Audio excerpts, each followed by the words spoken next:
Cayman Crosstalk is leading Cayman's conversation. Be a part of the conversation now. Call 233-1019.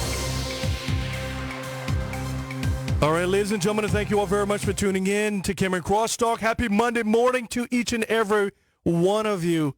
Greatly, greatly appreciate you being here with us this morning. On behalf of Leonard Stewart, my director, and I, we say thank you very much. And we have in the studios with us, or I'm very fortunate. I need you to pull out that side. Yeah, there you go. Yeah, because I want them cameras to get your pretty face. Thank you very much. There you go. And I need you to pull up just a little bit more so we can always hear. Yeah, there you go. You got it. Okay. Good morning, Cayman Islands. And I got Kattina Anglin. You just heard her on the news there, and I received your press release over the weekend, and I'm glad that you're here this morning. I believe it's a historic time as well, that a resident has, and I just got to say to you, you and I have been knowing each other probably from time we were probably even remember each other or even come a memory. But we've shared many thoughts, similar thoughts as well. But I got to say to you, thank you on behalf of many persons in the Cayman Islands. I don't care whether or not you're for or you're against it. You've done something that you and I have both advocated for, of having a voice, of not being afraid to express one's voice and one's thought, freedom of expression. And you've done that. You took the mantle. A lot of persons were probably shy about it all, and you said, no, I don't like how this process is going. I can't just sit by and everybody talking around dining room tables and the back stoops and around water coolers and so forth. No, I'm a lady of action. I am going to do something about this. And you sought leave to see whether or not you can get a judicial review, and also that of trying to seek some legal aid and so forth, because that sometimes is not easy, whether or not it's in the public interest. Yeah. Because they have, truthfully, they have a very subjective reasoning of what's in the public's interest. In my mind, what comes immediately to mind is beach access. That's not in the public interest, but each one of us uses it. I'm not going to digress, but I'm just simply saying congratulations to that end. And I just want to say to you, I express it all the time and I utilize it all the time, Section 11 of the Constitution, freedom of expression. Even though I'm not bound and obliged by it because of this private station, I embrace it wholeheartedly because I believe you and I share the same thought. That's how we're going to have a good, robust, healthy community, by discussion, by talking about issues. So welcome and congratulations, Ms. Anglin. Good morning, Woody. Thank you very much. Good morning, Cayman Islands. Democracy is the people's power. It requires participation by the people so that we are able to contribute to the decision making in the country, to drive the country forward in a direction that is best for the country. We have for a long time not paid attention. Every 4 years, we gather at some events using the freedom of assembly. Since we were talking about Section 11, that was the freedom of expression. We have one for the freedom of assembly as well, and to engage in political activities and so on. So every 4 years, we get into this hype that lasts for roughly about 6 months. We walk into this very small cubicle, we put an X beside someone's name, and then we disappear. We fail to continue on the journey. We fail to hold our elected representatives accountable. We don't make suggestions to them. We don't question them. We don't undertake research pertaining to what is happening in the Legislative Assembly. But the minute that something is not pleasing to us, we have a whole mountain of stones, and we lay on our back, because we're not going to stand up, but we'll lay on our back and we'll start throwing stones after the politicians. That is wrong, because we had the opportunity before it went wrong to do something about it. We have become a very, very timid people. I was sharing just now with someone here in the building about our brave seamen who would get onto the ship. They know that blue water out there is a graveyard. But they went. They did what they had to do. There were women in this country who had to stay behind, take care of their children, watch out for pirate ships. They owned guns. They knew exactly what to do in case that their family was threatened, their property was threatened. There were some very strong women in this country. You didn't mess with them. Didn't mess with their families. Didn't mess with their possessions. You know, they respected their husbands. But both the men and the women, our ancestors, our forefathers, were strong. They were brave. And in the face of adversity, instead of cowering up, they charged forward. That is the bravery that exists in us, but we keep strangling it. We keep saying, I don't want to offend anybody, while they're kicking us, while we're down. And I think the time has really come where this country just needs to get up and stand. If this issue was about hummingbirds and the right to hummingbirds to fly only from West Bay to Georgetown, and the governor was invoking his power and I felt it was wrong, I would still be in the studio. Because what I see has transpired and what is transpiring and what has the potential to transpire, I call it all dangerous. This is a dangerous precedent. If we look back at the global Britain resetting the relationship, and we look at page 3 to page 4 of that bottom paragraph of page 3 onto the top of page 4, we see the sentiments of England. They say that belongership is wrong and that the FCO and the overseas territories must engage in conversation so that British citizens and other members of overseas territories can vote and run for parliament. And we know that this has already caused a great uproar in this country up until 2019, right? Now, is there an unwillingness of Parliament to pass legislation that would allow that to happen? I say, yeah. The Premier himself spoke in 2019, said he'd lead the charge towards independence if they tried to force it. There is an unwillingness to implement such legislation in this country. So then, it is very easy, I would say, for the governor to invoke Section 801 when that time comes, if he's also left alone to invoke it now, in a matter which I have contended that he has no jurisdiction. I think this is something that we need to put aside whether or not, for a moment, we need to put aside whether or not this is gay, pro-gay, anti-gay, or anything of the sort, and look at what is actually happening. Hold the mic a little closer to you. Yeah, Dennis, he won't hear you. The what Dennis say?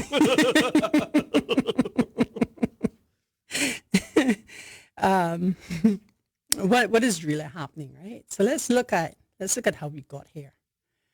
And what I'm about to say is historical, so it doesn't bear on the case none at all. Yep. First, let me say this. I want to displace a fallacy that has been presented to this country, and that is that the court ordered the Legislative Assembly. The court cannot order the Legislative Assembly to make or amend laws. Correct.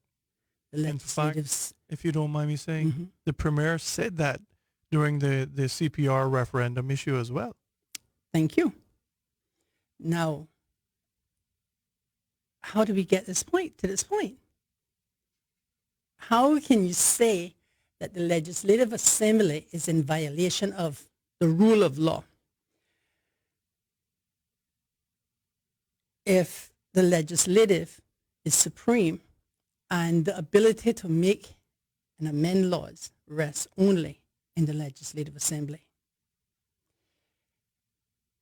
If in fact that the court has issued a declaration of incompatibility, Section 23 of the Constitution says remedying that incompatibility rests only in the legislative. And if they refuse to, if they fail to, if they choose not to, it is not repugnant to the Constitution. So tell me now then, what rule of law did the legislative violate? Because it did not. The Legislative Assembly debated the Domestic Partnership Bill. There were those in their debates who cited numerous issues that they had with the Domestic Partnership Bill. But they said, I agree, we need some laws in place, but the Domestic Partnership Bill is not the way. So it's not that they were unwilling to implement legislation. That is another fallacy that has been presented to the public. The third one is that the legislative failed to pass the bill. It did not. The bill failed to pass the legislative. We have elected them as our representatives. We elected them in good faith, that they were going to make and amend laws in the best interest of the country. When anyone comes along and rips that power away from them in a situation in which they are not entitled to interfere, it is not just the legislative power that has been affected. It is mine and yours.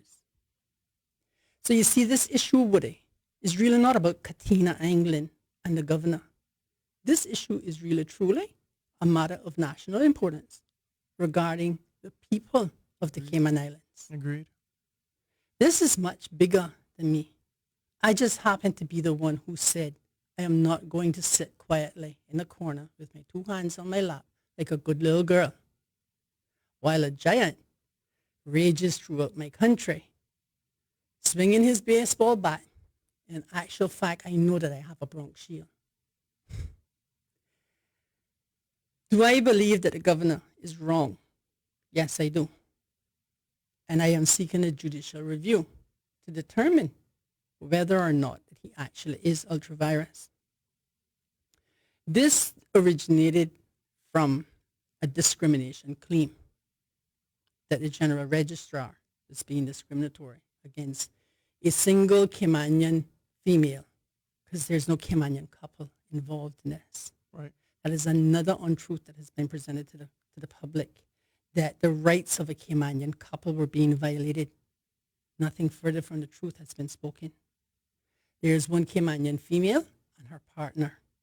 One of the benefits of her getting marriage rights would be that her partner becomes regulated, i.e.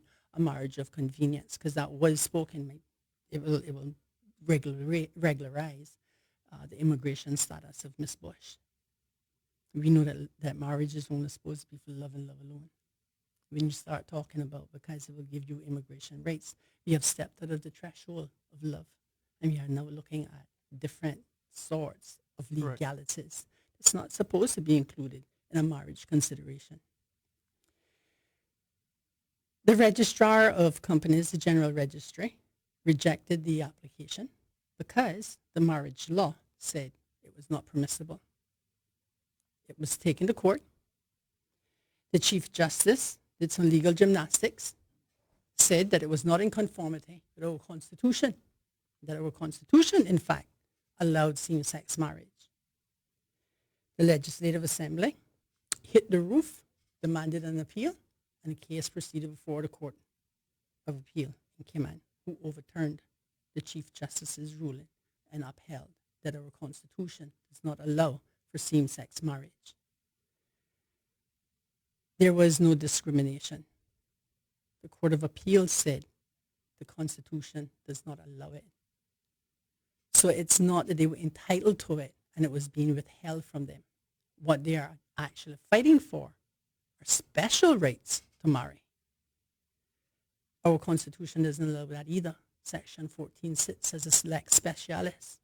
It clearly defines what marriage is. So when we start talking about something functionally equivalent to marriage, you are actually offending the spirit of the Constitution, which doesn't allow that. That's why I don't call it the Constitution anymore. I just said administrative document formerly known as the Constitution. And Because it's no longer the Constitution. We, the people, voted for that as a referendum. yes. And we had no choice. We had no bearing on even changing it. We had two members, the opposition leader and the premier, going off in dark rooms, making decisions of a myriad of changes, but never ever consulted us, the people. To me, that's not a constitution. Okay. And that is very unfortunate because it is that document on which you and I, in our simple, humble, common capacities, depend for our protection. Correct. But with the raping and the butchering that it has gotten, it is worth no more now than any piece of litter flying in the street. Agreed. And I don't appreciate that, and I'm not going to sit by because someone wants to manipulate it and twist it and wrangle it and just let it happen. They're going to have to show me that I am wrong in my belief. And they're going to have to prove to me that I was legally incorrect when I said I don't think the governor has the power under Section 801 as he claims to have.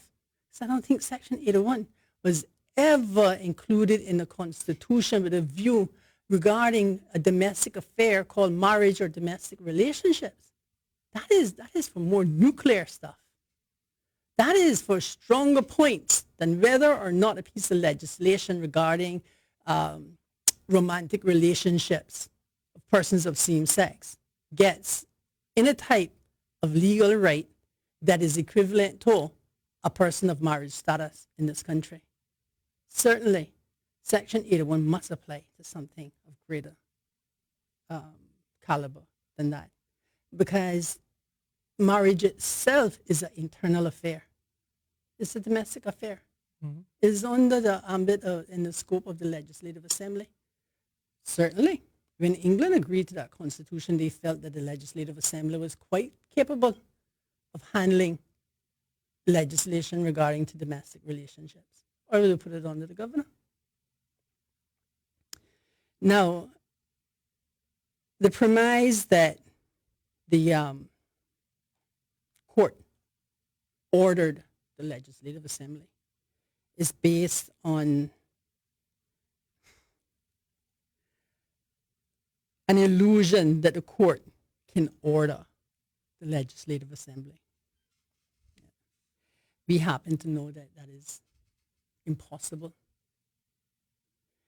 Even the European Court of Human Rights, if this case was to ever get there, would send it back and say, and this is my belief because of the case law that I have read on the matter, this is a matter for the national state through its legislative process to address. It was very similar in the Italian case that came down the line as well. Yes. Now, when they use Oliari in Italy, there's some marked differences between our situation here and their situation there, and I'll leave that for discussion in the court. But there was even more recent case law. There was a 2016 and a 2018 two cases that were not considered in that trial. And those two cases lend strong weight to the Constitution of the Cayman Islands.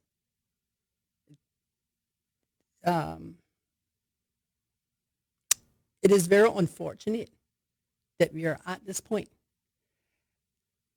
because two critical pieces were excluded from the discussions at that time.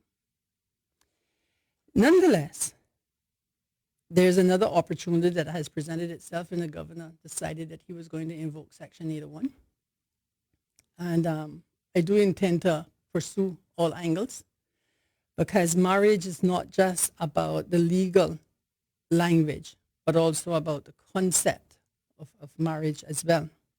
Now, another reason why we are here, Woody, is because of this great power,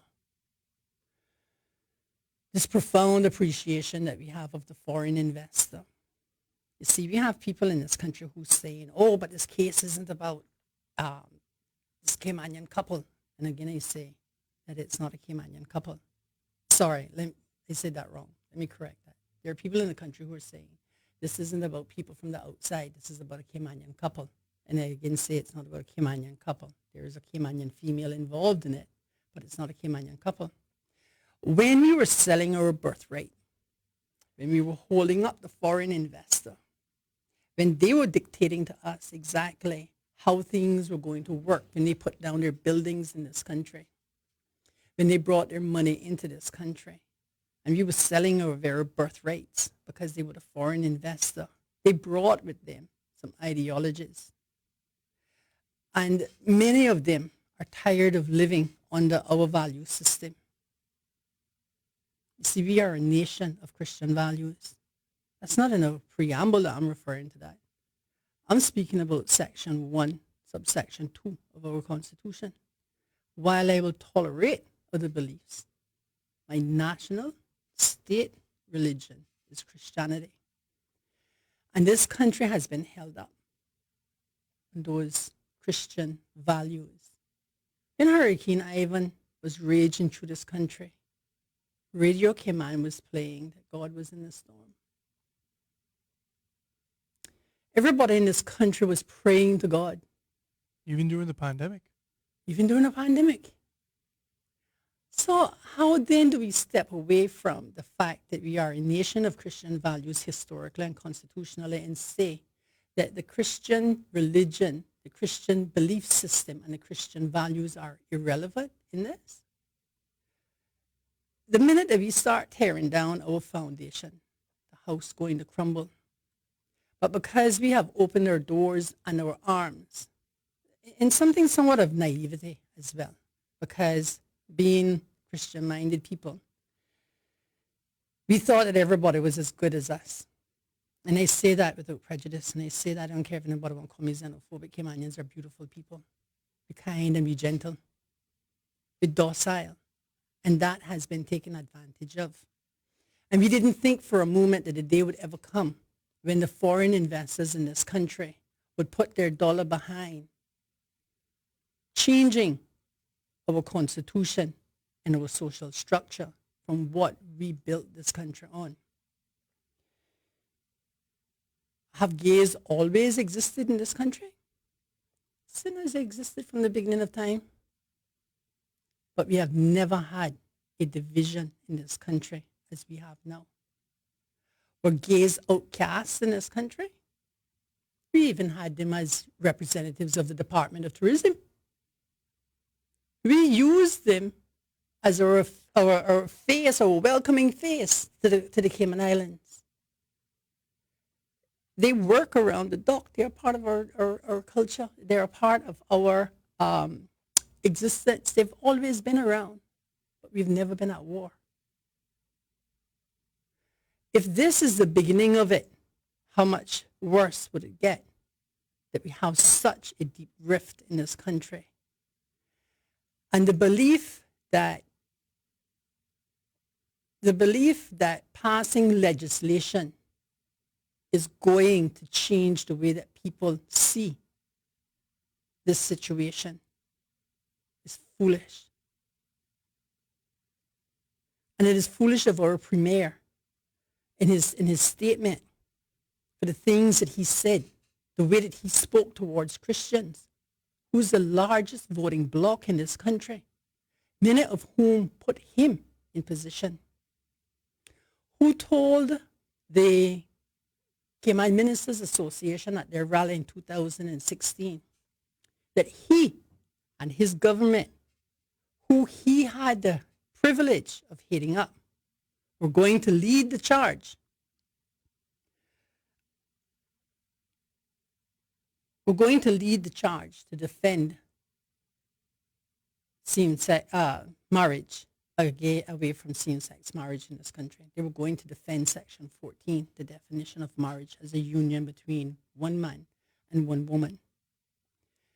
That was September 11th, 2016, I think is the actual date. Even then, he reassured the ministers of Cayman Ministers Association and the other attendants who were there that even Minister Shops had confirmed that England was not going to impose it, and that Ms. Helen Kilpatrick, the former governor, was not seeking to impose it. And there have been these constant reassurances that Section 14 and the definition of marriage in this country was safe politically. And then we saw on Friday really what his position truly is. And I think he forgot that those documents had been written and had been published. I want to withdraw something that I said just now when I said that gays are a part of our culture, right? Gays exist as a part of our culture. They exist. They are here. They are part of us. I have numerous gay family members and friends. And I have the support of a number of them, even this morning before I came on this radio station. They don't appreciate either what it is that's happening in the country. They're Caymanian, they're gays, they live here. They don't appreciate what's happening either. Now, if you can, I sent you a link. I sent you a link to some statistics for the UK Parliament. Because I want us to look at the process that the Domestic Partnership Bill went through. And while you pull it up, I'm going to go ahead and I'm going to read out some of the statistics associated with this. And this is from the 2017 to 2019 report. And the total bills brought from the House of Commons was 56. There were 52 that received royal assent. 15 bills were amended in the House of Lords. The total number of bills that were introduced in the House of Lords was 93. 15 received royal assent. 21 were amended in the House of Lords. The total number of bills was 149. Less than 67%, less than 50%, a total of 67 received royal assent. I have searched, and I am unable to find where Boris Johnson, Theresa May, got up and said, Parliament was unwilling to pass legislation, and so then I will impose legislation on the great country of the United Kingdom by the power that invests in me as a premier. Wouldn't dare do that. England would burn because you can't impose legislation in England by that method. Why are you trying to do it to me? Not in a democratic, Not in, quote unquote, state. Thank you. Thank you. Now, have you found that link? I did. Okay. I'll pull it up now. Turn with me to page 25. Bottom of page 25, going on to page 26. And I would like for you to read out from the right column of that the reasons why you see that these bills did not receive royal assent. All right.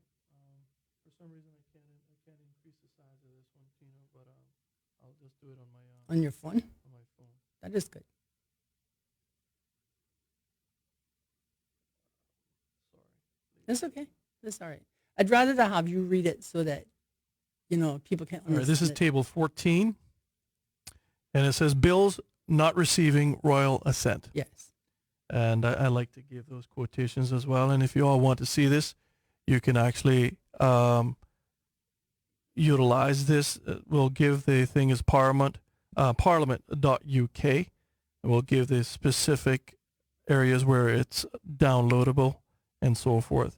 It says Lord's governance bills. And there's numerous bills that's beneath those.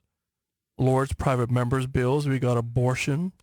Perhaps, access. sorry, How do perhaps you not want me to read, go? not There's read tons the of them. bills. There's tons of them. Look to the right of those bills and see the reason why they didn't receive royal assent for me. It says Not proceeded with after first reading, not proceeded with after first reading, not proceeded with after first reading, not proceeded after first reading and fell in commons, and so on and so forth. And so on and so forth. It's almost the same thing. It's all so After these the bills first reading. went through the parliamentary process, the House of Commons or House of Lords, depending on where they were. Correct. They failed to pass repeatedly. Whether they failed at the first reading or they failed at the second reading, they failed to pass. But yet, no one has invoked any type of dictatorial approach to legislating in the United Kingdom. The governor wants us to accept that while the United Kingdom has violated directions from the United Nations regarding the return of land to the Chagosian people, a violation from 1967,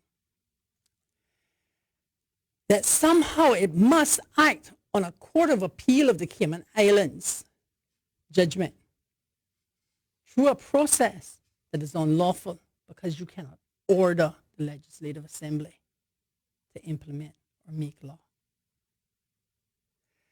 This is the same United Kingdom who violated the European Court of Human Rights for the disenfranchisement of prisoners' rights to vote from 2001 to 2019. And to your point, the International Court of Justice as well regarding the Chagos people as well. Thank you. And we have been led to believe repeatedly, the rule of law, the international obligations. European Court of Human Rights is a persuasive court. It is not a binding court. It is a supervisory court.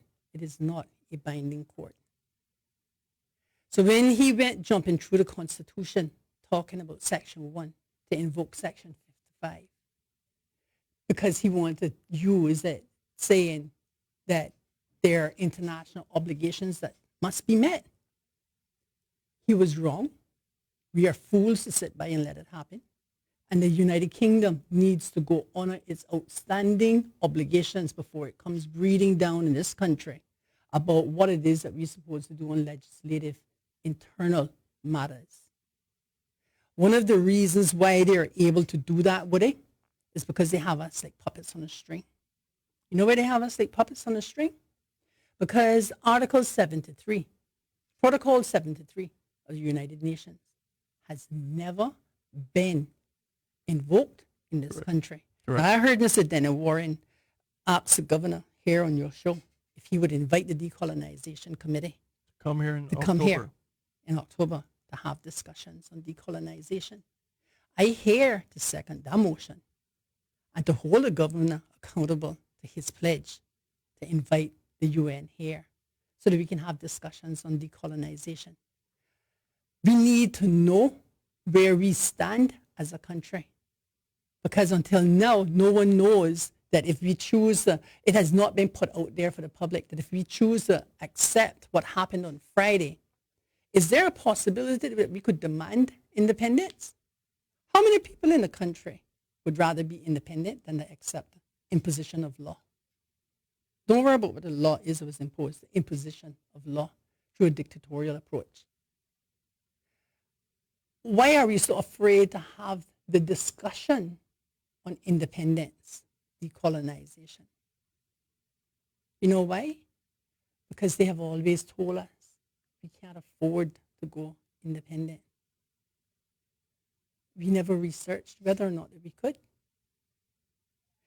After the 1932 hurricane, and I say this again and again because I need Caymanians to understand just how great a people we are and that we have never been forsaken by the Lord God strong and mighty. England didn't show up. We had to pack up and leave.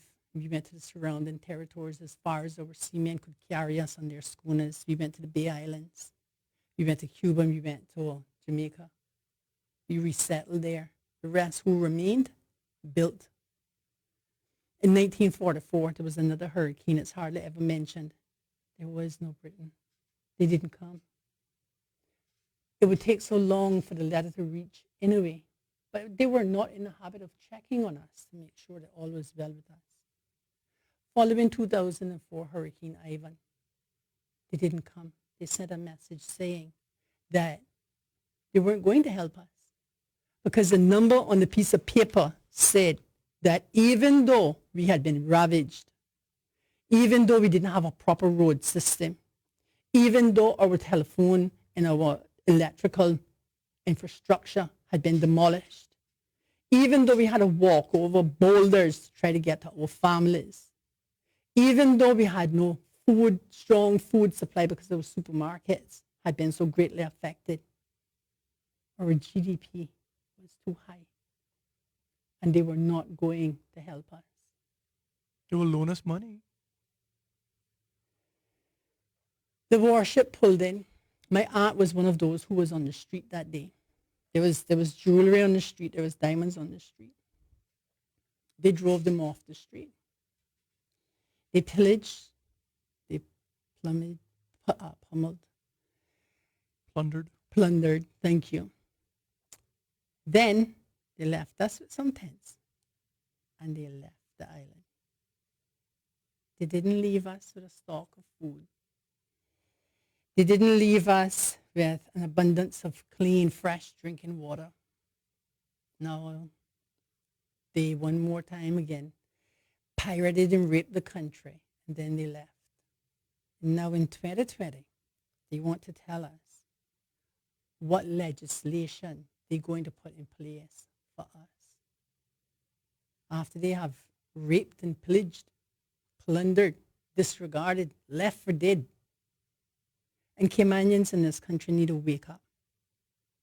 We are a resilient people.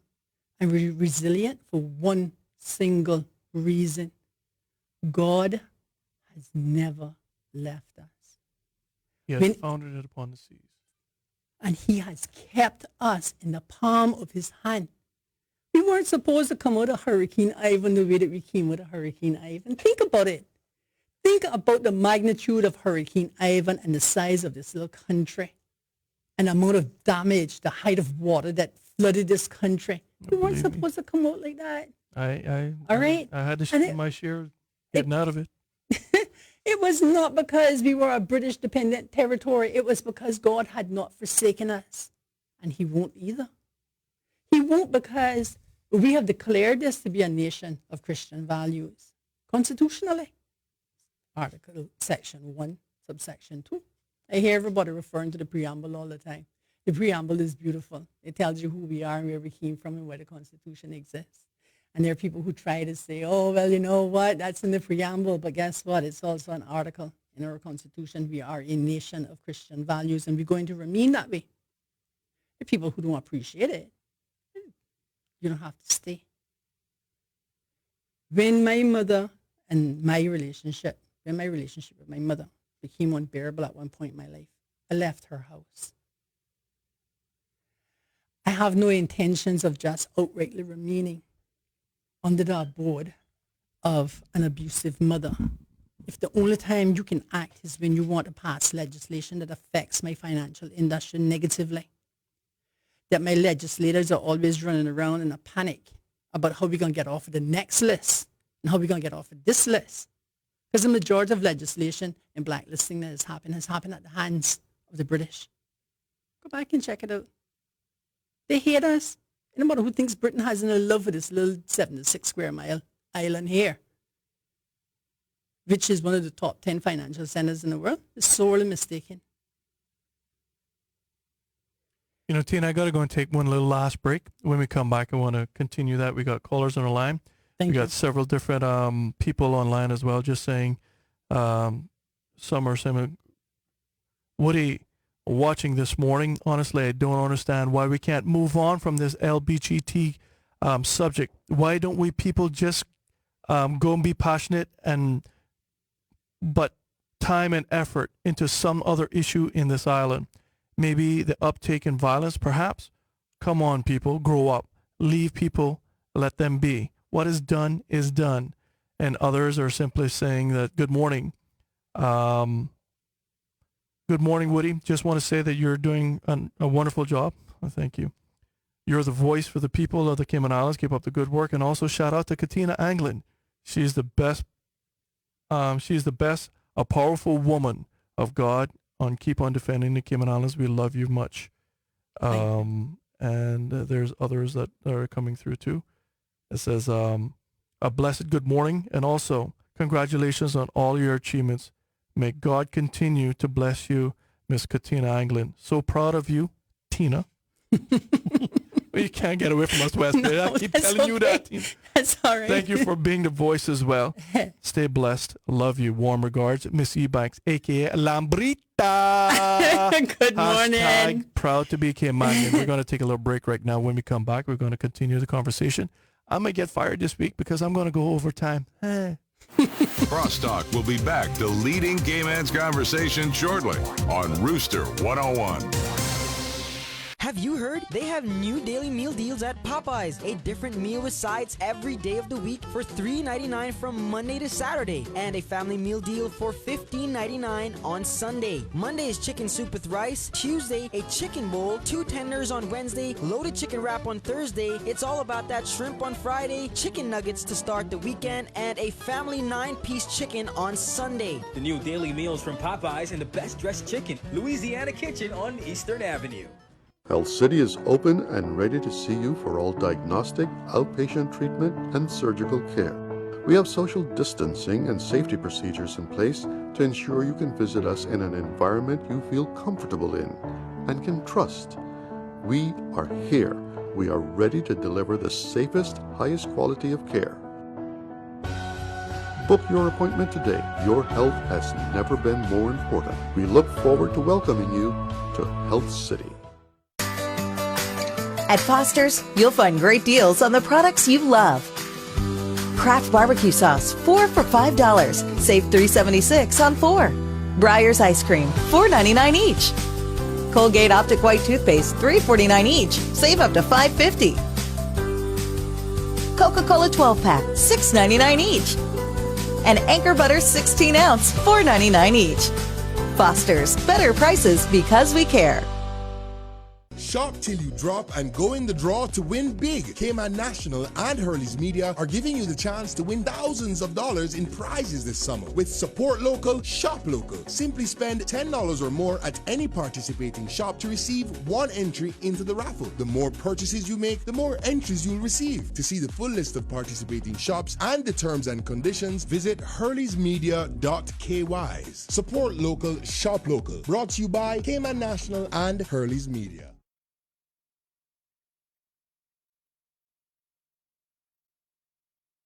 Have you heard? They have new daily meal deals at Popeyes. A different meal with sides every day of the week for $3.99 from Monday to Saturday. And a family meal deal for $15.99 on Sunday. Monday is chicken soup with rice. Tuesday, a chicken bowl. 2 tenders on Wednesday. Loaded chicken wrap on Thursday. It's all about that shrimp on Friday. Chicken nuggets to start the weekend. And a family 9-piece chicken on Sunday. The new daily meals from Popeyes and the best dressed chicken. Louisiana Kitchen on Eastern Avenue.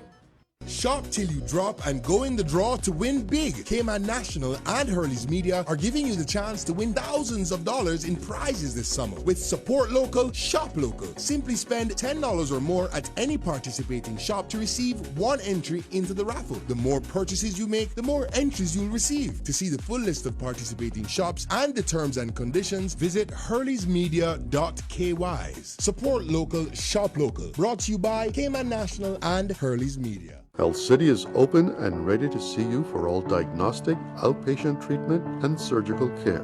We have social distancing and safety procedures in place to ensure you can visit us in an environment you feel comfortable in and can trust. We are here. We are ready to deliver the safest, highest quality of care. Book your appointment today. Your health has never been more important. We look forward to welcoming you to Health City.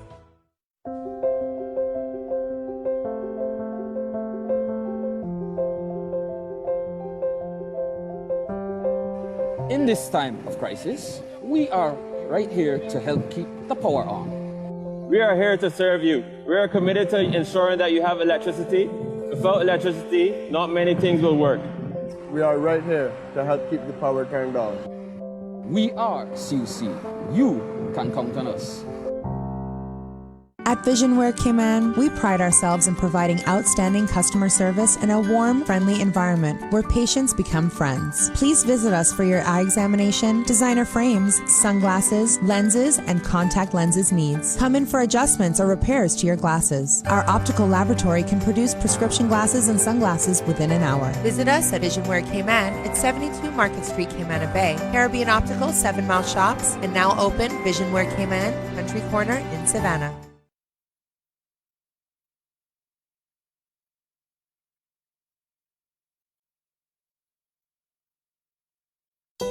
Are you ready to grow your business but simply don't have the time or resources to create an effective marketing and advertising strategy? Don't worry, the team at Hurley's Media will do the work for you. Simply contact your friendly Hurley's Media advertising executive to set up a complimentary strategic planning session. We will get to know your business goals and objectives and work within your marketing budget to create a successful advertising plan and strategy. With a range of broadcast and digital advertising platforms, we work with you to ensure a positive return on investment and help you target the right people. We'd love to hear from you. Schedule a meeting today. Call 333-6500 or email info@hurleysmedia.ky.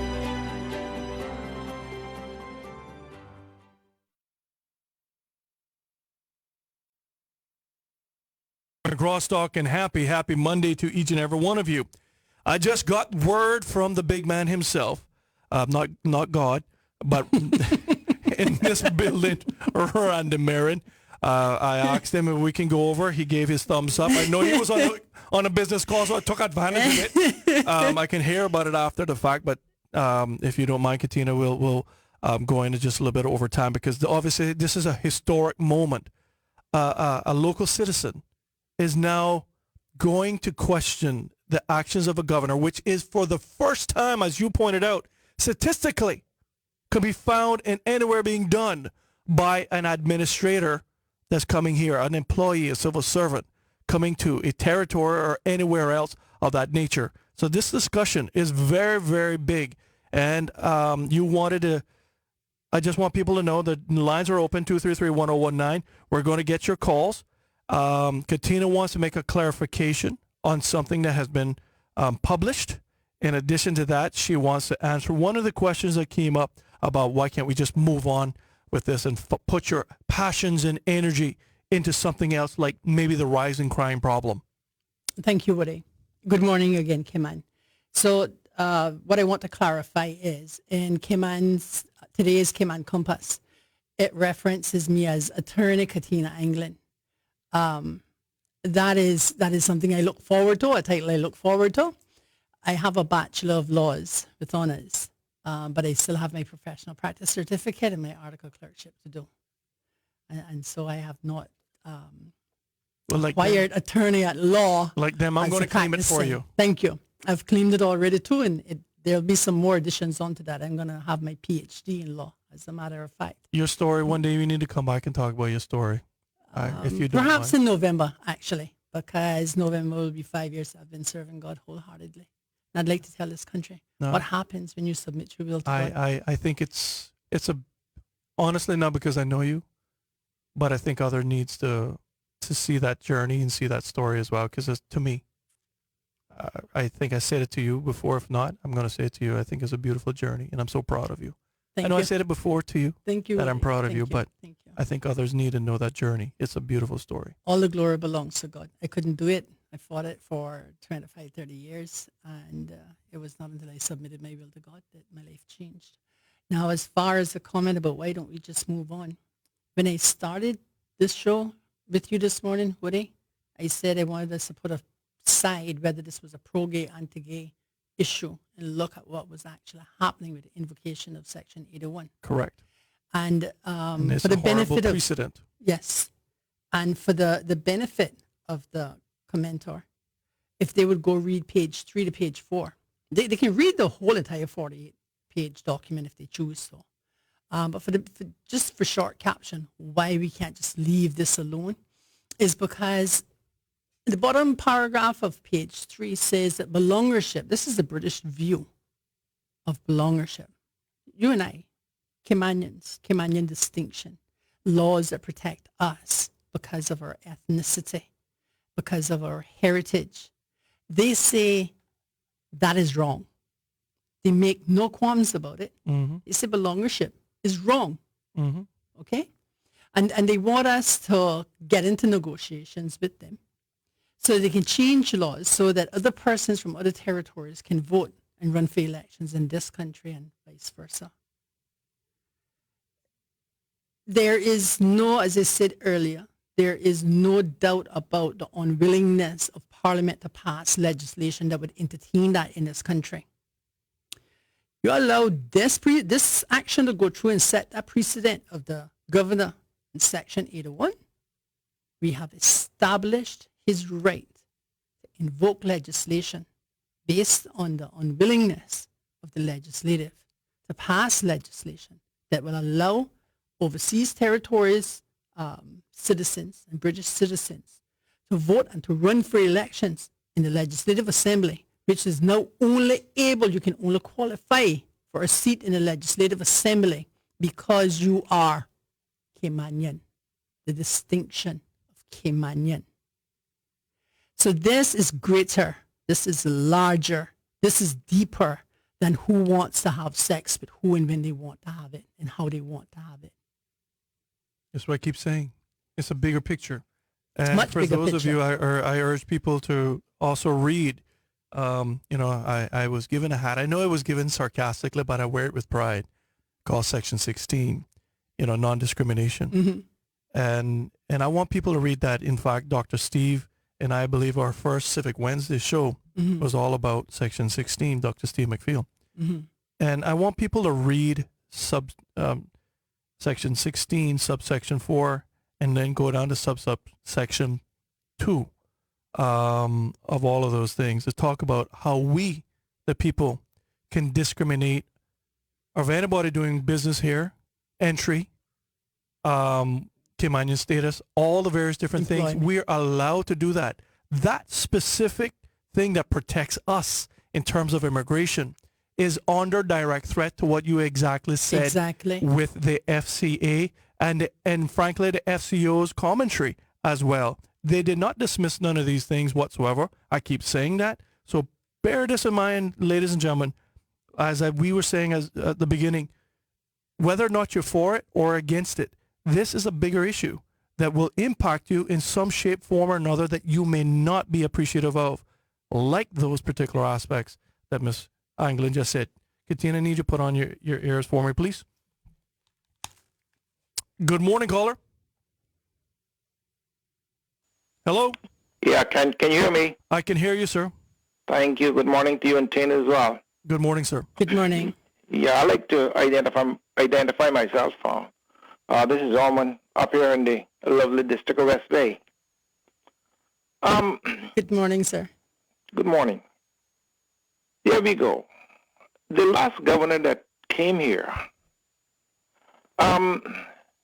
before his seat was properly warmed, someone had him make an about turn and leave this country. Okay. Did anybody can verify the governor that we have now? Has anybody really did a thoroughly background check on this gentleman, or we take what United Nations or United Kingdom say for granted? Whoever wrote in that thing about get on with something else, this is what happened to us. This here should have been way on the back burner of all the issues we have in this country, not up front. What is so important about this?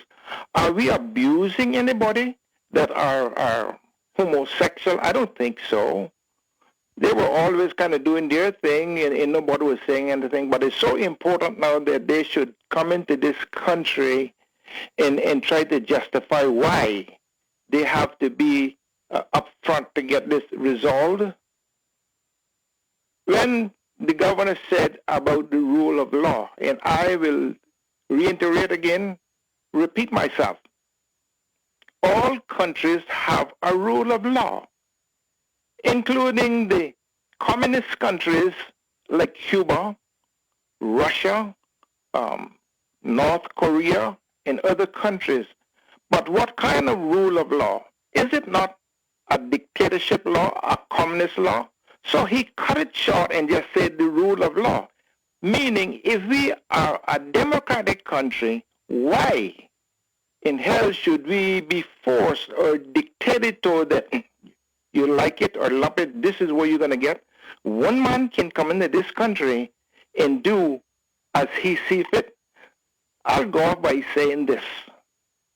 When we talk about our heritage, yes, if our forefathers could come back to this little island, let me tell you, we ourselves would have to take sea for dry land because of we just sitting down and letting these people do what they feel like in modern day. Imagine what they would do with people that come here and try to force this abomination down our throats. I am sorry. I need to go, and I'm going to get off the phone because I know you've got other callers coming in here. But I will do anything to support what Tina's doing, and if it means signing anything for the governor to take an about turn out here, I will be the first one if it can be done, because this is not about us. We are a humble, decent character people, so just leave us alone. Don't come in here and put any sticky fingers into our little God forgiven little island. Thank you very much for listening to me, and have a pleasant day. Thanks again. Thank you, sir. That's why we're all about freedom of expression. We don't cut nobody off. Amen. Good morning, caller. Good morning.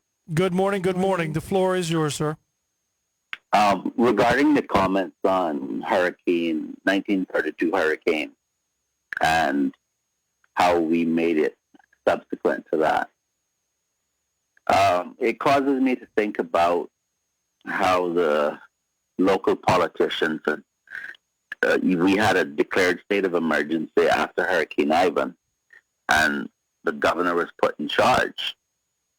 And I noticed that in relation to the virus, there was no declaration of a state of emergency, although they used that term constantly. And that allowed the local politicians to remain in charge. And I hear the governor piling praises on the well done job. And it causes me to think, well, what do you mean we can't administer the country ourselves? That's nonsense. And the one of the points that I'd like to make is this. In relation to hurricane, you had the governor come onto your show, Woody, and talk about how he was going to help the country by bringing in a regiment. Mm-hmm. And the purpose of the regiment was to help us with disasters. Until you pushed him and he had to admit, well, they'd be carrying rifles for personal protection. Mm-hmm. And I found that interesting. I would think that if you're going to be helping people in a natural disaster, you might want to not wear camouflage and might want to wear, say, a fluorescent green so people could see someone who could give special assistance. Need help? Ask me. That's right. But the most important element of that is that he did so without having a law empowering him to do so. And I searched the legislation, and I know that no law can become into force until it's been published in the Gazette. And so the governor is here on one hand telling us about the rule of law, while on the other hand, acting unlawfully. And I just find this very offensive. Because, I think that the governor really needs to sit back, think about what he's doing. He's setting himself up to go down in history as the worst governor in the Cayman Islands. He don't care. And I know that. Well, I understand. They're all going to have a great little retirement package. They have already had their champagne and they're celebrating and so forth. Okay. It's all going to beep. You know that, and I'm not messing around anymore. Yes. Yeah. And the thing is this: is that someone has obviously convinced him that all that is going to happen is that we will just do like what the caller in the program suggested this morning, just move on. I'm here to tell the governor he's sadly mistaken. We're not just going to move on. Amen. And the comments of the premier last year, when he was willing to take Cayman independent if the UK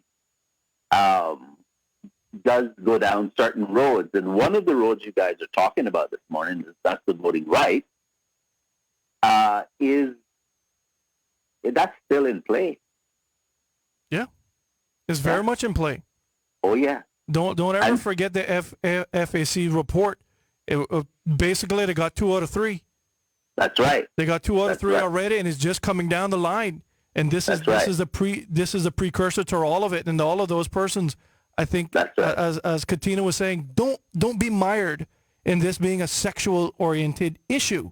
This goes beyond that. This goes to a governance model that is going to impact the way that you're going to live and work, i.e., for example, belongership and nationality, and whom will actually represent you, and how your laws will then change. Because, that's right. As I said to the governor, and I will say it again, I've been set back when you say that it's a sad day for the rule of law. I thought if there was any democracy that proved that democracy works, it was that day in the Legislative Assembly. They did not hide behind the Westminster system of quote-unquote collective responsibility in a cabinet room and only let one person speak, and this is what the policy is going to be. Nobody knows how they negotiated around that table. But the premier turned around and looked at everybody and said, vote your conscience.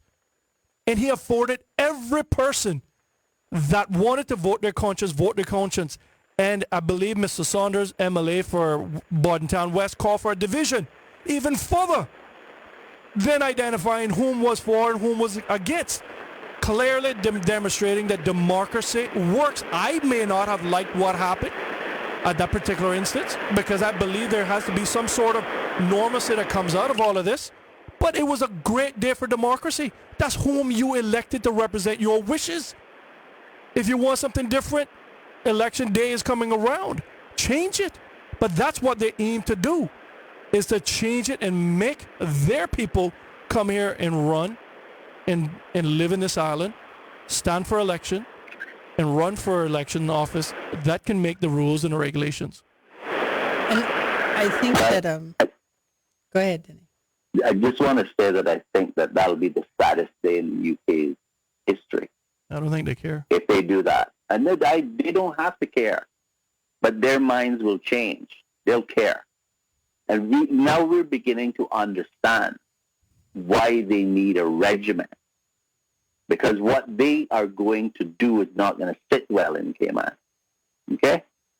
Unfortunately, what I'm hearing is that the British thinks that Allen has done such a great job that he'll get a diplomatic position with the SBO. I guarantee you he's going to probably be the next Caymanian to get Sir. And I think that's all he's worried about.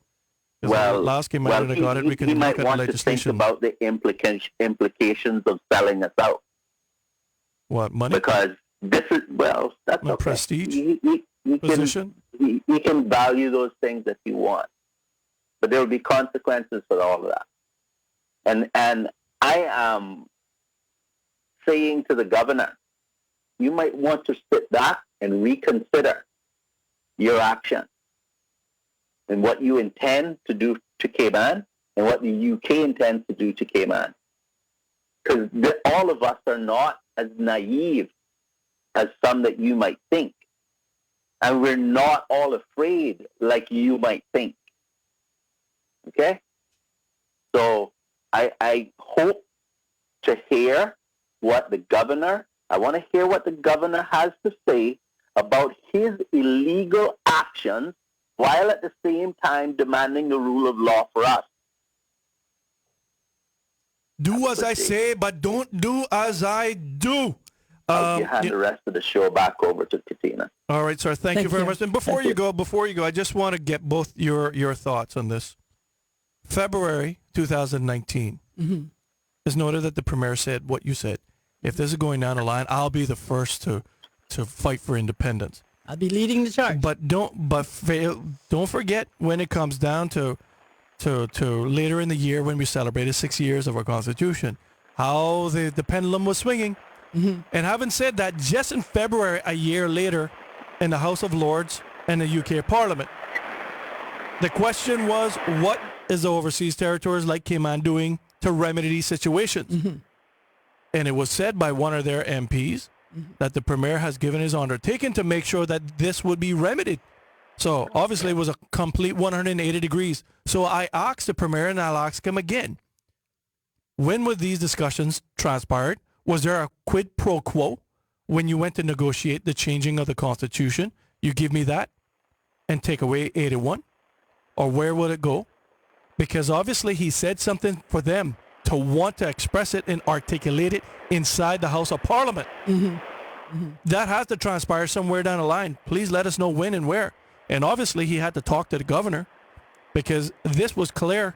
You don't normally put a bill out and gazette it at the same time in normal circumstances. But caller, thank you. Take care. Kattina, I need to go and take a break. All of those online, please hold on. The big man himself gave me a thumbs up. I don't know whether or not he was just saying get out the room or what, but I'm going to take advantage of it at the moment. So I just need to pay some bills because we're not subsidized like the government radio station. We need a Section 19 to come in. Kattina, we need to fight for that. I keep trying to tell Mr. Merritt, you need to fight for fair proportional treatment. Yeah, but he doesn't want to do that. When we come back, I want to say something about the people's radio station, Radio Cayman. Yes, ma'am. Because there's an illusion that is owned by the government. It is not owned by the government. Yes, but the people of the Cayman Islands. It is the people's radio station. It's just subsidized by the government and is utilized for the government. Yes. For their means and methods. And bear in mind, this portion of Cayman Crosstalk is brought to you by Cox Lumber, Cayman's #1 contractor supplier. Cox Lumber has now teamed up with Sherwin-Williams Paint, another fellow West Bay. Tommy Ebanks. Yeah, Tommy. Congratulations, Tommy. Yes, I'm very proud of him. Yes. He's got the franchise for Sherwin-Williams. This month, take 10% off your paint purchase at Cox Lumber Boddentown location or the Cox Lumber Georgetown location, which is situated off Sparky Drive. They have interior and exterior paints and primers, spray paints, and even the new Sherwin-Williams Paint Shield. Check this one out, Kattina. The Paint Shield, it kills 99% of bacteria, included COVID-19. This paint is perfect for medical offices, locker rooms, daycare centers, baby rooms, and homes. Right now at Cox Lumber, new arrivals of appliances have come in, including fridges, ovens, microwaves, and washers and dryer combos. As well, remember this, free delivery all the way up to Bursary Hill from Boddentown, Kattina, anywhere on island. They wouldn't have been doing justice if they don't convert Street Hill, Bobo. While at Cox Lumber, check out the Bargain Center containers where thousands of items are on sale up to 40% off, at least 40% off. Open today until 5 p.m. in the Boddentown location and Georgetown locations off Sparky Drive. For more details on these great deals, check out their website on coxlumberltd.com. That, once again, is coxlumberltd.com. Cox Lumber is Cayman's #1 contractor supplier and proud partner of Cayman Crosstalk. Thank you, Cox. More Rooster 101 next. The office was a mess, and now I come home to this? Sorry, how about we get A1 Cleaning Services in? They just did our office, and it looks incredible. A1 Cleaning Services have been serving Cayman for over 20 years and provide 100% non-toxic, green, COVID-approved disinfecting services. Ask about their current 25% discount on disinfecting services for residential or commercial. A1 Cleaning has you covered. Visit a1cleaningservices.ky or call 949-5960. It's fresh. Fresh from the garden, it's fresh. Hurley's brings fresh convenience to your fingertips with the new Hurley's app. The Hurley's app lets you shop online or order freshly made meals from our eatery. You can also use the app to collect loyalty points every time you shop that can be used at the register to save you money on your purchases. Earn 10 points for every dollar you spend, plus bonus points on items throughout the store. Shop, eat, and earn with the new Hurley's app. Download it today on Google Play or the App Store. At Foster's, you'll find great deals on the products you love. Kraft barbecue sauce, 4 for $5. Save $3.76 on 4. Breyer's ice cream, $4.99 each. Colgate Optic White toothpaste, $3.49 each. Save up to $5.50. Coca-Cola 12-pack, $6.99 each. And Anchor Butter 16-ounce, $4.99 each. Foster's, better prices because we care.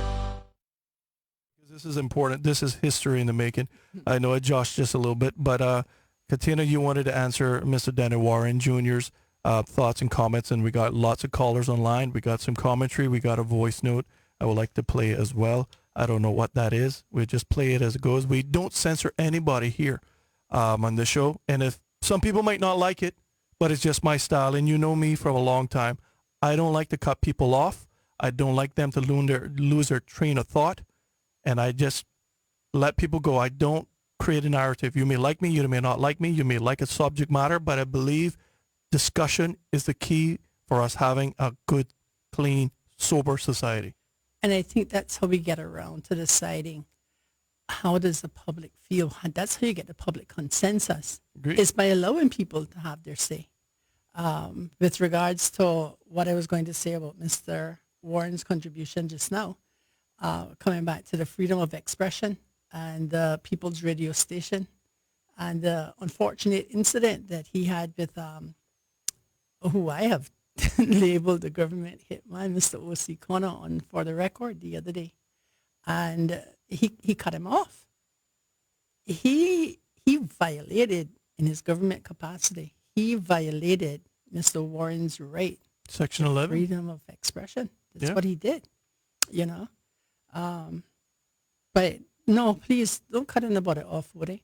Take the calls and let's hear what people have to say. Never do. Never ever do. All right, ma'am. First caller up. And how this works, as you can see, I have no clue who's there. Whoever's green goes first. Hello, caller? Not there. Good morning, caller. Hello? Then hold on.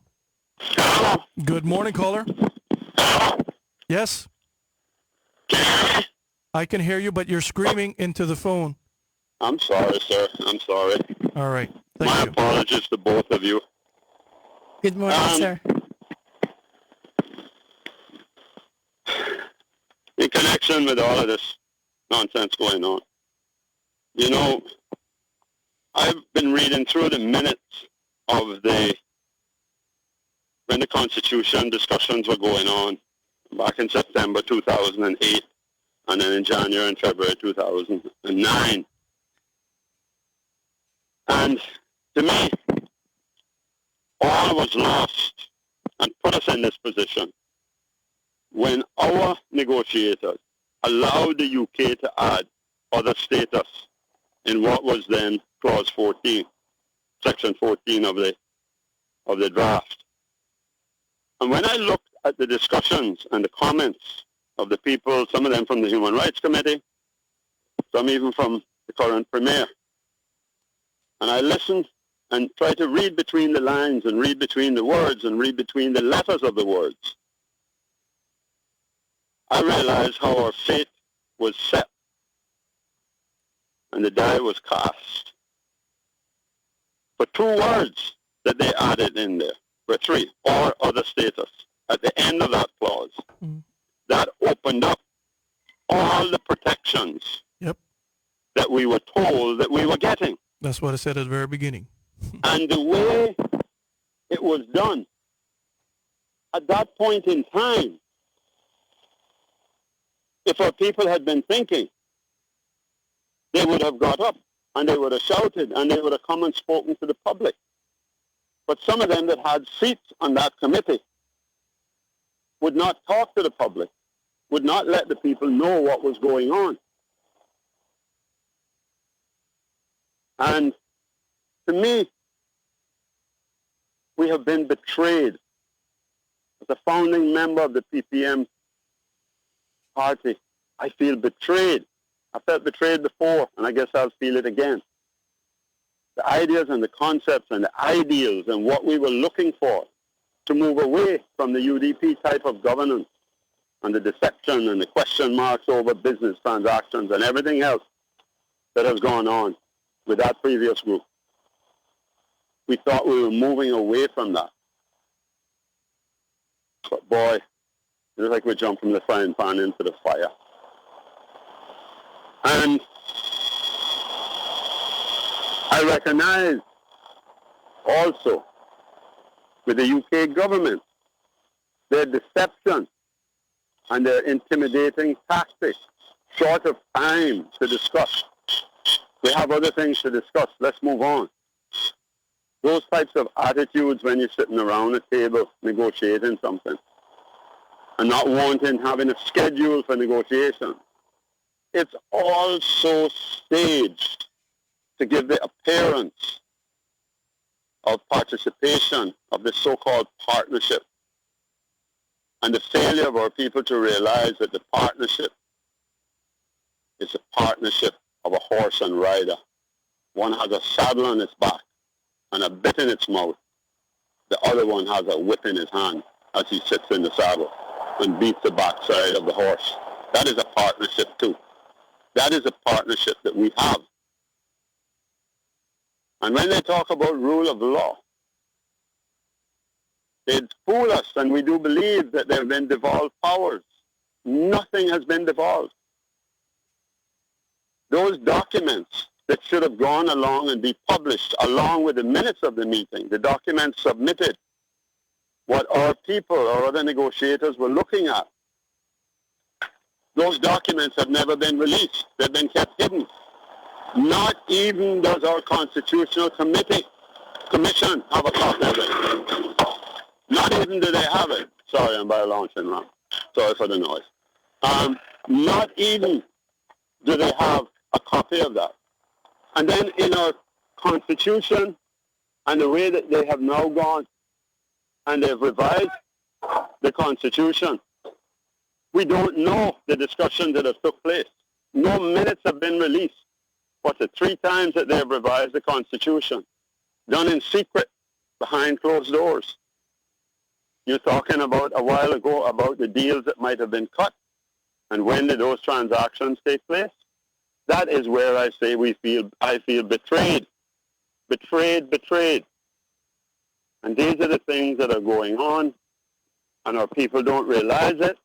Our passive people, they just sit down and are so relaxed and are so quiet, and they won't get up. In the meantime, their freedoms have been taken away, little piece by little piece. And we are going to end up like Fiji and some of the others, where one of the ways that they conquer is to mix up the culture by importing new people. Due to our greed, we're bringing in people that will have the right to vote, that they will control. And they're paying them slave wages, indentured servants' wages. And some of our Caymanian employers think that's great, I get it done for cheap, at the cost of the future of our great-great-great-grandchildren. That's what we're doing, people. That's what we're doing. For heaven's sakes, wake up, have a bit of vision, all of you sleeping dodos. Wake up. No, sorry, dodo is a wrong word for that. But a dodo bird was a trusting bird, a different subject for a different day. But please, wake up, people. Wake up. Pay attention. And we need to change the legal aid law so things in the public interest we can get legal aid for without any problems. And that is where we need to go. They changed the one second. Sorry. Okay, that's the number. Yeah, we're looking for. They changed the law for the registration of organizations, and they want to use that now, non-profit. They want to use that to not give legal aid to individuals, but they didn't change the legal aid law. They're saying to allow for the legal aid to be given to those organizations only to individuals. This is a deception of our people. Look at how many laws they've changed in connection with the with this LGBTQI plus whatever it is situation. 11, 12 laws. Huh? I'll leave you with that. Let's see if I hear any opposition members say that they need to add non-profit organizations to that list that can get legal aid in the public interest. God bless you all. Take care. Wonderful program. Wonderful what you're doing. Randy, thank you for allowing this program. We need it on every day, nearly 24 hours a day, to discuss the mess that we're I don't know about that one. I don't know about that, Kattina. We got lots of commentary. I would like to pepper some in between and get some of the callers as well. Yes. And I just want to let you know time is clicking down. Yes. So you got things to do, and I can guarantee you the program director is going to probably right around his office right now. So. I beg for the program director's indulgence in this matter. I do too. Because this is there'll be a long time, I hope, before there's another opportunity for Hurley's Media to host the show, a broadcast on something so monumental. And I know that, there was no proper funding for this entity. And we lost the broadcast, the public broadcast. My mother now can only listen to the radio. She doesn't have the same interaction as she used to have, watching you there and talking about Brother Wilbur and all the rest of it. Good morning, Mama. So I know that I know that there are bills to be met and so on and so forth. But because it's so monumental, because it is a matter of national importance, I want to implore you to come out of Mr. Randy's office if that's where you are at this time. And, he spoke, I got asked the callers to just hold on for a minute because I want to speak to a point that Mr. Adams raised just now, and it was about legal aid. We don't even have a constitutional court. We should have a constitutional court so that when the Constitution is there to protect individuals, when there is an issue, we should be able to have our claim vetted. If it has merit, that it's sent to a chamber for a preliminary hearing. And once it passes the chamber, then it is actually brought into court for a formal final stage hearing. That should be a process that is free of charge to any and every citizen in this country. I was required to pay $4,000 on my legal aid application. Wow. Although the legal aid director said that it was of such complexity and technicality and that it did merit having legal aid. So justice was nearly denied to me and the country for financial implications. So much for legal aid, huh? On a matter of national importance. So be assured that I will be looking into that further, because there cannot be left a precedent by which an individual in this country is barred from justice because they don't have the money to financial wherewithal to follow through. Amen. And that's the sad part about it. Yes. Is that justice should be equal for all. For all. And money should never be a hindrance. Hence the reason why I've always questioned the rationale behind this legal aid aspect of it. It is too subjective and too, how would you say, well, subjective. Is if you don't feel like it meets that threshold, well, that's just my thing. Go and see if you can find it. If I was a millionaire It shouldn't matter. Well, that's why laws get cleaned. That's why zoning gets changed, and that's why all of those things happen because they had the money to do it. Exactly. It buys influence. Here's something that somebody wrote through. It says, only time will tell, but I foresee a lot of gimmicks being played by many expats and non-residents to take advantage of these new opportunities in the immigration and trade and business licensing laws. There could be such a clamoring for civil partnerships and the employment and business benefits that it bestows. We could see the floodgates open wide. Cayman employees and small businesses will again be marginalized. I hope not. History will be our teacher. So Woody, as mentioned above, the issue is not only religious or heritage/culture, it is a commercial issue as well. We got a poster that posts through. I don't know what this is. I'm going to play it. Like I said, I play all, even when they tell me they hate me. Yeah, good morning, Woody, and to Miss Anglin. Interesting show, as always. Been a while, and I will call or send a voice message to you. Well, really sparking my interest this morning is, does anybody know how the civil partnership law looks in the UK? Because I think but I would like to be corrected if the governor, when he does these amendments, will be following some of those same requirements that make up this law in the UK. It's just food for thought, the same civil partnership. And another thing, what the Premier asked when they were going for this vote for the members to vote their conscience, and now he's condemning them for voting their conscience. So that's another thing that I can't understand. He should have congratulated them for voting their conscience, because he told them to vote their conscience, which of you wouldn't expect nothing else from them but to vote their conscience. So, and all I'm saying is we're going now to court, and the court system works for the UK. So that would be interesting in another way. So this is a great time in history to see something like this is going on. And what I'd really like to find out also, what is if legal aid, if Miss Anglin has legal aid, what is the $4,000 that she's asking for donation for? Can you please speak to that? Please, just some people would like to know that also.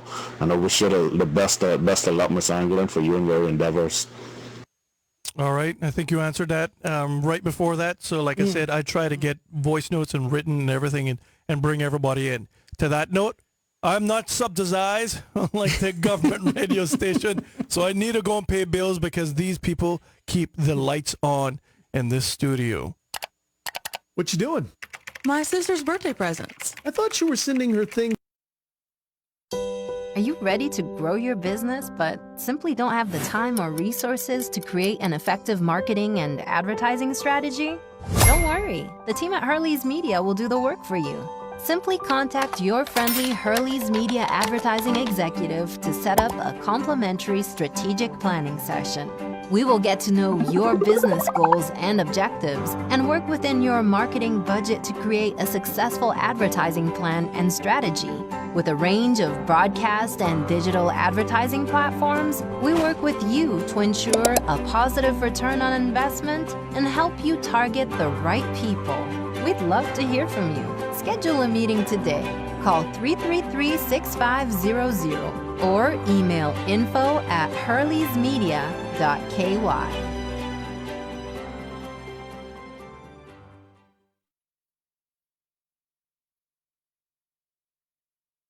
At Caribbean Optical, we pride ourselves in providing outstanding customer service in a warm, friendly environment where patients become friends. Please visit us for your eye examination, designer frames, sunglasses, lenses, and contact lenses needs. Come in for adjustments or repairs to your glasses. Our optical laboratory can produce prescription glasses and sunglasses within an hour. Visit us at 7 Mile Shops, Visionware Cayman at 72 Market Street, Cayman Bay, and now open Visionware Cayman, Country Corner in Savannah. All right, ladies and gentlemen, thank you all very much. This is Cayman Crosstalk in overtime. And we only got 15 minutes. I'm not going to take too much liberties on that because I don't want to create no more friction in here and have Mr. Martyn's head blow up by his blood pressure going on there. But I'm going to take advantage of it. We got callers on the line. Good morning, caller. Not there. Good morning. Not there. Good morning, caller. Okay, didn't hold on. Good morning, caller. Hello, Woody. Good morning to you, and good morning to Kattina. Good morning. Good morning. And I want to congratulate you on at least taking a stand in the opposition of this, because, you know, plenty times we don't find that our people will want to come forward and take stands in opposition to things that are being thrown at us. Well, now, don't get me wrong. I'm very much a supporter of the LBGT community, and I believe equal rights for everyone. But at the same time, I do respect the fact that you've taken a stand in opposition of what your beliefs are, and I totally have a lot of respect for you for that. So I wish you Godspeed in your direction. But I would also like to say, I know that this country is very prejudicial and biased in many, many ways and has so much double standards dripping off the ends of everything. I recall having to apply for legal aid 7 times while I was unemployed. And I had to use every section of the law, the Constitution, and poor persons relief law and all of that in order to get legal aid. And I was at the end of it, at number 7, I was offered pro bono, a list of pro bono attorneys. And I had a great attorney that I chose and went on to win my matter. But I'm just saying, we see drug couriers come into this country and are offered legal aid immediately. We see all these big name financial individuals who got caught up in all kind of financial ramblings with embezzlement and stuff, millions of dollars, and they get legal aid immediately. No questions asked. None at all. To kill Walk somebody. into the court and somebody say, "Oh, I'm representing them," and it's granted. You don't even have to go through the legal aid process that the rest of us have to go through. And I think there are two sections to that. I think it depends on who you are, and you don't have to go through the long, drawn-out process, providing bank statement, everything, you know, about your history in order for them to grant you a little $2,000 or $3,000. In one instance, I was granted legal aid when I was unemployed, only for trial. So how am I going to prepare for it? That was my argument. If I don't have legal aid to represent me, to lead up to the trial, to prepare for the trial, to submit the authorities and prepare my submissions and affidavits and whatever, how am I going to represent myself at the trial properly? The attorney is just going to turn up there and just say whatever? How are they going to prepare for my trial? These are the things that need to be addressed in our systems that's corrupt. And I say that because the judicial system has a lot of issues, and it needs an oversight body that don't even reside here to look them over with a big spyglass on a daily, hourly basis to ensure that they are not treating people unfairly and unjustly and with bias. And that happens a lot. I see firemen taking their wives to the Court of Appeal on legal aid to get a divorce. Now you tell me, how is that fair? You're a civil servant, you're a fireman, you're making a decent salary, and you're appealing your divorce to the tree judge, the Court of Appeal, because you want a portion of their pension, which is not even, you shouldn't even be deserving of any of my pension, period. I work for it, not you. And then you're going to take your wife to the Court of Appeal, and the people at the Cayman Islands got to pay to represent you, when you could have settled this matter in summary court or the Grand Court and prior to this. These are the issues that need addressing. And it's sad to say this. I have a lot of respect for people in our judiciary, but the system there is not very fair. It's not fair. I mean, take the court orders for maintenance for children. Not one of them are enforced. I mean, if you're a millionaire, maybe they'll enforce it so the wife, you know, can get the money that she deserves to continue her lifestyle. Fine. But the poor people in this country, there are women here that fight to put their kids to school and feed them and activities for them, and the parent is off gallivanting all over the place and dripping in jewelry and all kind of business and all kind of woman maintaining and not taking care of their children. Can't even bring them a box of cornflakes a week. Now, When you have a system that doesn't enforce that, then that tells me there's a major problem. I see fathers turn up in the court dripping in jewelry, Woody and Kattina. Tell the court they're not got no money and carrying $1,000 phone. What the courts need to now do is start stripping them of all that jewelry right there in the court, take their cell phone, take their Gucci shoes off, their Gucci belt off, and let's sell that stuff and give that money to the children. When we start enforcing things that grotesque in the courts in this country against deadbeat parents, then we will see changes. We will not see them coming to court claiming they don't have no work, but dripping in all this gold that they can sell at Cashways and get money for. This is the problem with our country. We're afraid. It's like they're afraid to deal with these deadbeat parents, and there's so many children out here that are suffering, that have been left without getting sufficient this and that, not even sufficient nutrition in their daily diet, because the one parent income is not suffice to take care of them to the full extent of to care for them the way the best they can. And not every parent feels feels they should go begging to the charities either. Charities shouldn't be taking care of your child if you're a deadbeat dad. Get your butt up, get to a job, stay on it, kiss the butt until you can kick it, is what I always say. Look at the fact that you got children to maintain, you got children to take care of, or don't have any, period. If you're not going to be a responsible parent, don't have a child. Amen. Thank you. Can I ask you, Oh, sorry. That's I okay. thought it was done because we're kind of digressed a little bit on this particular matter. So, but I just like if she can contact me about her seven leg journey for legal aid. I'm very, very interested in hearing that. I'll be that liaison if she doesn't have your number for you. Okay. Thank you very much. Here's one that comes through. It says, I'm so proud of you, MM. Through you, Cayman is declaring it does not want to move on into illogical and a society based on desire only. I guess we'll move on into that. Another one says, ask Tina, what law protects and gives legal assistance, protects heterosexual common law couples, i.e., to be able to go to the banks and get loans as a couple and build their lives as a couple as well? I am not an attorney. I am not privileged to giving you legal advice. But I will say that. I got to do the caveat all of that. Yeah, I understand. My understanding about getting a loan is once you qualify at the bank, and the two persons can co-sign, they don't care. They don't care. Once you can make the payments. Once you can, they assess. I know the situation where there's been couples, boyfriend and girlfriend, got a house together. Yes. Boyfriend, girlfriend, they're now split up. Mm-hmm. One still has a house. Mm-hmm. But the issue is how do you convey that title over? Because you can't convey it over natural love and affection any longer. Mm-hmm. Mm-hmm. I think those are the issues. And see, there's something called a living together agreement. In my submission on the first domestic partnership bill, I made note of this in my submission.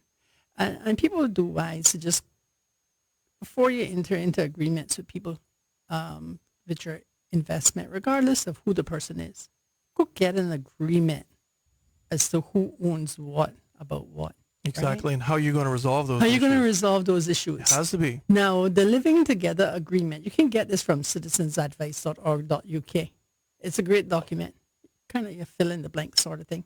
It's also very similar to the civil covenant 515 of the French legal system. And you decide, who gets the dog, who gets the ants that's living in the foundation, who gets how much of the value of the house, and so on and so forth. So there are alternatives for legislation. There are alternatives for legislation that protects people's investments and so on. It doesn't require domestic partnership nor a civil partnership act in order for them to have further legislative protection as they may so desire, because you can do that in a legal or recognized document. Who's going to stop you from writing a will, Woody? Who's going to stop you from entering into an agreement? The caller earlier spoke about the Civil Partnership Act. The Civil Partnership Act in the UK. It's quite a hefty document. I think 200 and something sections, I think. I haven't looked at it since 2018. But I can tell you that the route to same-sex marriage is through the Civil Partnership Act. What happened in England in 2004, 2003, the year, I may be a little bit off on now, but it was a 9-year difference between the Civil Partnership Act and the Same-Sex Marriage Act, was that after the church relented and conceded, and the Church of England did say, yeah, we're going to give in to this, but we're not quite content that the ball is going to stop rolling here. We don't think it's going to stop rolling here. We don't know how much further on legally it's going to roll.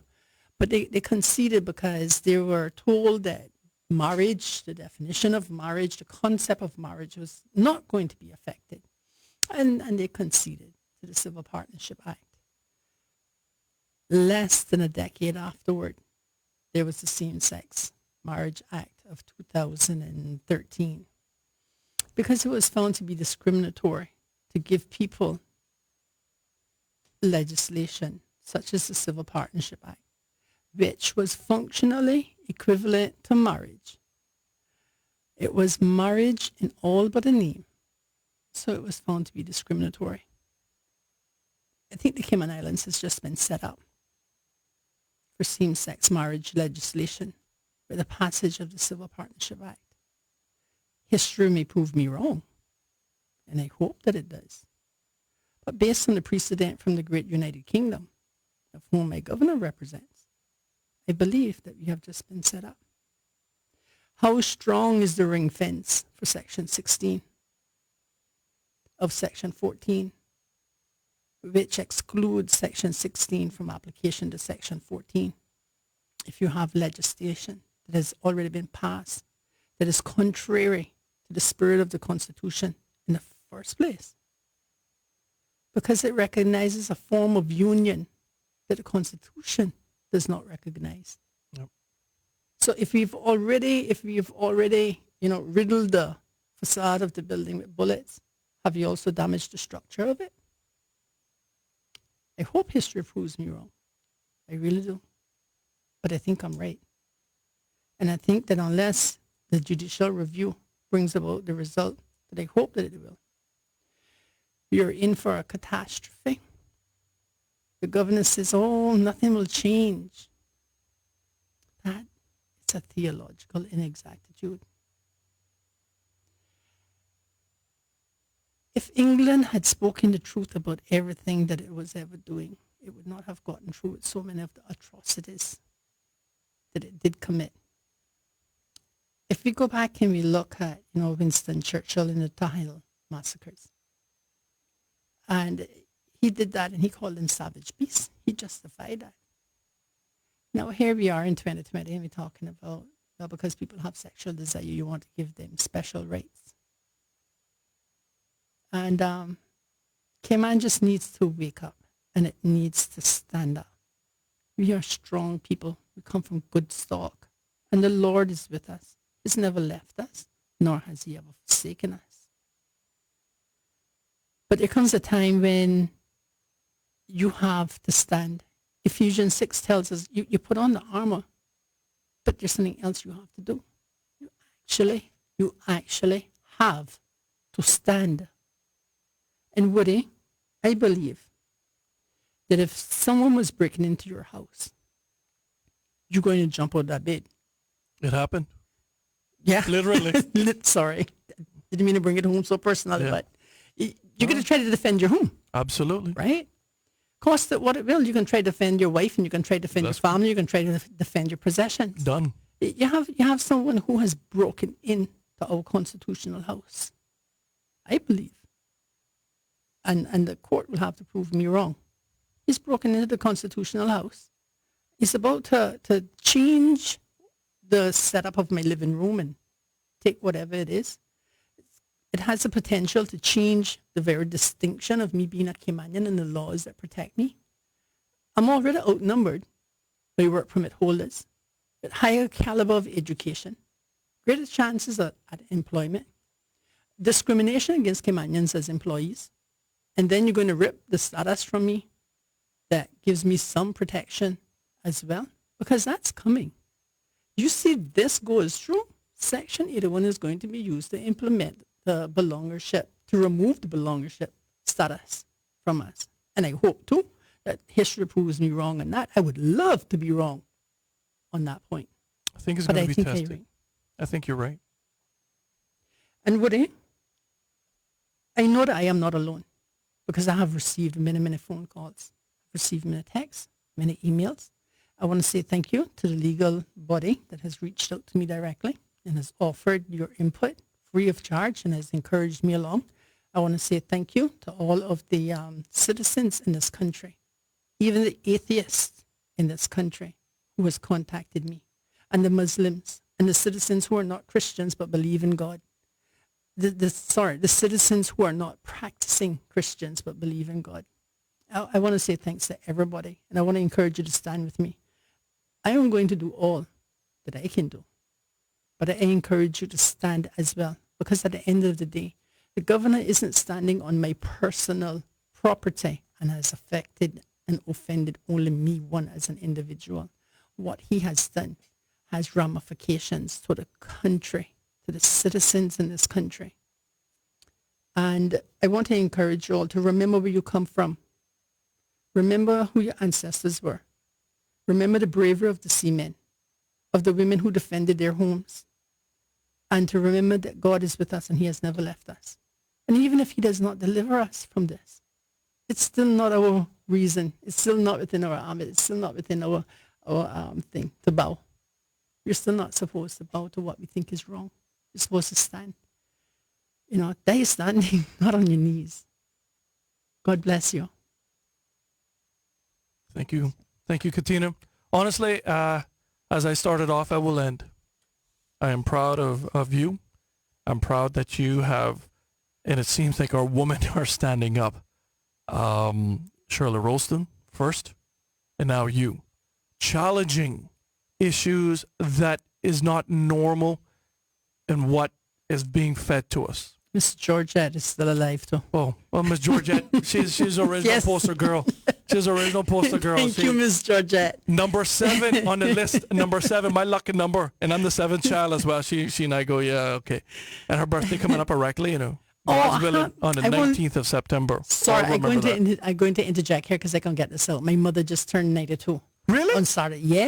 Yeah. So that lady running around this morning looking after her garden and talking about her chickens and the whole 9 yards of the store. You can go ahead and wish her happy birthday, Woody. You better stay on her good side. Oh, man. Let me tell you something. I remember her so well from my childhood. Like I said, T, honestly, we grew up in the best time, in the best era. And just wish her the happiest of birthdays. I didn't realize she and Dad was so close in age. Wow. Happy birthday. Oh, give her a hug for me. And a little kiss on the cheek, please. Because normally that's how we would greet, as Daddy would as well. But congratulations. Yeah. Wow. 92. Awesome Jeez. woman. Wow. I want one last poke at the Premier. Okay. The Premier's first sentence in the public statement, he says he's humiliated. And I want to say to the Premier, you should be. You had all opportunity and proven by the February 2020 MP statement to bring this to the attention of the people of the Cayman Islands, that you wanted to implement domestic partnership and to embark on some form of consultation. And you also had the opportunity during COVID-19 to send back to the FCO and say, I, like you, are in the midst of a crisis, a pandemic, and this is not the right time for me to be embarking on the implementation of domestic partnership legislation. You have every right to be humiliated by what has happened. And I hope you own your humiliation, because it's all yours. I share no part of that, nor does the average citizen in this country. But I do have a question to ask of you. Under the official Gazette law 1997 revision, section 5 and 6, speaks about the publication of laws. And that power is given to cabinet and under section 6 at a time that it so decides. And the only other time that I can recall that legislation was published and gazetted on the same day was during Hurricane Ivan's state of emergency. And the fact that the bill was assented and published on the same day, and it could only be done according to the official Gazette law, means that it was actually done at your hands and not at the hands of the governor. And perhaps you could issue another public statement to clarify that I am wrong and make it clear to your voters that you did not issue the order to publish the bill on the same day that it was assented, that ripped the opportunity away from me as a representative of the people to even file an injunction against the act. Those were your actions. And I hope that you own every bit of the humiliation that you say that you have endured. And your attack on Christians in this country when you say that you pray that people will just accept your wrongdoing in the way that you have treated and disregarded the religious rights that you said, that you told the ministers, I and the government that I have the honor to lead was going to defend the concept of marriage in this country. Those are your words. And every bit of the humiliation is all yours. If that was what you wanted, I say, well done, Mr. Premier. And I humbly await a response on the official Gazette law question. In the meantime, may the people of the Cayman Islands remember that this is a nation of Christian values historically. It is our national religion, and it's also constitutional. And maybe take our eyes away from the things that have been blinding our vision and return our focus unto God, that God himself may be elevated in this country because it is he who has kept us, so that he may continue to bless us. That is my prayer. God bless the Cayman Islands. Thank you very much. And verse 5 of one of my favorite songs, and I believe it's Miss Georgette's favorite song as well, My Way, written by Paul Anka and made famous by Frank Sinatra. Verse 5 says, for what is a man for what he's got? If not himself, then he has not. To say the things he truly feels are not the words of one who kneels. To that end, I want to say thank you very much. Tomorrow we understand that MLA Saku will be into the studios, MLA for Newlands. He wants to talk about what you were touching on, belongership, because he too holds the same view that this is the precursor. This is a precedent to those things being utilized again. Keep tuned tomorrow. If I'm still here, I can guarantee there's a vein popping out of the PD's head right now. And Mr. Martyn, I got to buy you coffee. Blame it on Tina. Blame it on the audience. As you can see, the lines are still lit, but and they're still coming in online as well. But I want to sincerely thank all of you this morning for tuning in. Please tune in tomorrow. I'm going to try to do my best to get off at 10 o'clock tomorrow morning because I don't want to push my luck. But to all of you, thank you very much. I'll do my normal closing right now. If you have a pet, I beg you, seriously, please consider spaying and neutering that pet today to keep the unwanted pet population low. In addition to that, we all see it all the time. Life is short, beautiful, and precious. I remember Aunt Julia and her, I think it was on her 103rd birthday, I took her for pancakes. She stacked them all up, and she wasn't supposed to have no sweets, right? But she would just squeeze all that in, that all that pancake sauce, and that'd be drenched. And she'd go, baby, life's short, So life is short and precious and unpredictable. I urge all of you, please remember that. Somebody loves you. Yes. Consider that when you go out. Please don't drink and drive, and certainly don't board and drink. Until tomorrow morning, on behalf of Leonard Stewart, he's sweating. Leonard is sweating. Poor boy tried. He's like, oh, my God, you're killing me. On behalf of Leonard Stewart and I, we want to say thank you very much. Godspeed, Kim, man.